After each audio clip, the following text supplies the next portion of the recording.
Interview Expert est aujourd'hui bien du côté de Lone Plage en compagnie de Valentin. Valentin, bonjour. Bonjour. Alors, comment se passe effectivement ce début de saison et ses premiers pas, on va dire, dans le sable aujourd'hui à Lone Plage? Bah là on est sur un début de saison qui est très frais, c'est que ma deuxième reprise dans le sable, donc on est vraiment sur de la remise en route de toutes les sensations sur la machine avec cette nouvelle machine, Oui. Yamaha 450 2023, totalement revue. Donc voilà, pas de prise de tête, feeling, on se sent bien, on prend du plaisir, soleil, il fait beau. Qu'est-ce qui a changé entre celle de 2022 et 2023 sur cette Yamaha? On a un moteur qui est totalement revisité. Oui. Qui est totalement nouveau, donc forcément autour on a des plastiques, on a une partie ici qui est différente. On a gardé les suspensions et le bras oscillant de la 2022, donc voilà, au niveau partie cycle on a un travail à faire qui est minime par rapport au moteur, donc, La suspension arrière va pas changer par rapport à celle de l'année dernière? non, c'est que du seating spécial en fonction de ce qu'on sent, de ce qu'on va mettre sur la moto. Voilà, c'est de l'adaptation. Les fourches amortisseurs, c'est les mêmes. D'accord. Les premières sensations avec un sable relativement sec aujourd'hui à Lone Plage, est-ce qu'on va devoir modifier au fur et à mesure que le sable va s'alourdir? Ah oui, évidemment. Évidemment, ça va changer. On va avoir des sensations avec l'avant, avec l'arrière, avec l'ensemble de la machine qui vont être différentes. Oui. Des trous un peu plus gros, un peu plus cassants, un peu plus glissants. Donc ça va être de l'adaptation au fil de l'eau. Dans quelques semaines, on va partir, on va ouvrir effectivement ce CFS avec Berck. Pour vous, c'est une compétition que vous appréciez particulièrement parce que par rapport aux autres compétitions, elle est plus courte et plus technique. J'adore le format endurance, mais c'est sûr que Berck est une épreuve spéciale super intéressante que j'adore. Ouais. Un track vraiment intéressant, du gros trou, du gros saut, de la grosse trace, donc un circuit costaud que j'aime, ouais. J'ai envie d'y être.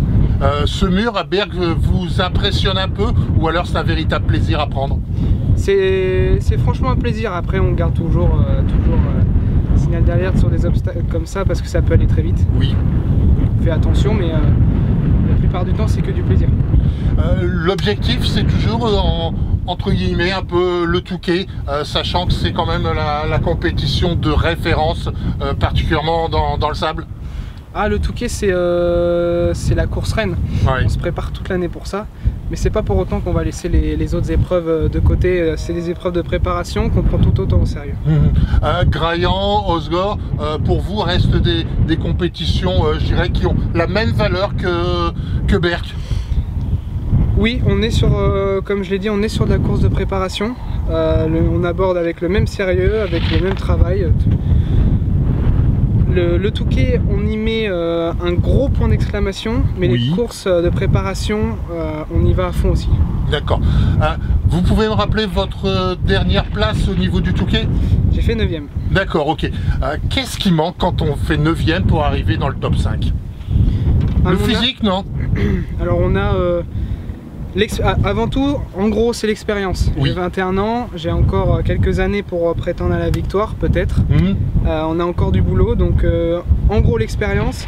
Évidemment, on travaille sur le physique, la résistance physique, le mental. C'est les points principaux qu'il faut travailler et la vitesse sur la machine aussi. Il y a quelques instants, il y avait juste à vos côtés Todd Kennedy.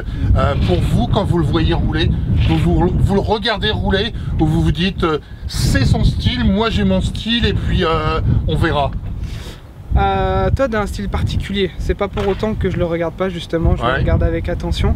Il y a des choses très intéressantes, il a changé énormément son style de pilotage depuis qu'il est arrivé en France et qu'il fait les courses de sable.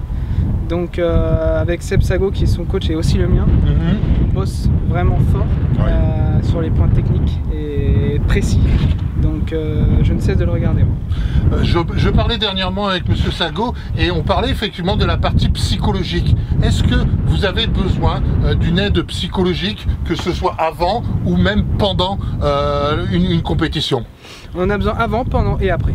C'est un travail continu. Cela veut dire effectivement que psychologiquement vous avez besoin d'être encadré.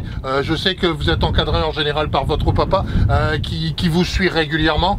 On a besoin aujourd'hui beaucoup plus d'aider psychologiquement les pilotes pour aller plus loin pour leur départ. Ah ouais, totalement.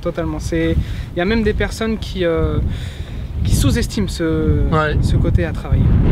Pour vous, vous avez besoin, effectivement, vous arrivez à vous mettre vraiment dans une bulle quelques jours avant une compétition, où vous rentrez carrément dans le jeu en disant je déclenche tout et j'y vais. C'est vrai, moi je sais que de mon côté ça se passe un peu au feeling, comment je me sens, ce qu'il en est avant la course, où on en est.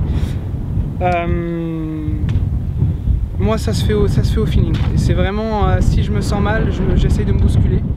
Et si je me sens bien, j'essaie justement de me canaliser et de ne pas laisser emporter. Ok. Donc en fait c'est vraiment rester dans un juste milieu où on doit être très très sérieux. On y va pour bosser et quoi qu'il arrive, on fait les choses bien. Ok, merci Valentin, merci pour votre interview, merci pour votre côté très sympathique, et puis le cas échéant on vous retrouve à Berck. Super, et bien rendez-vous à Berck. Ok, merci.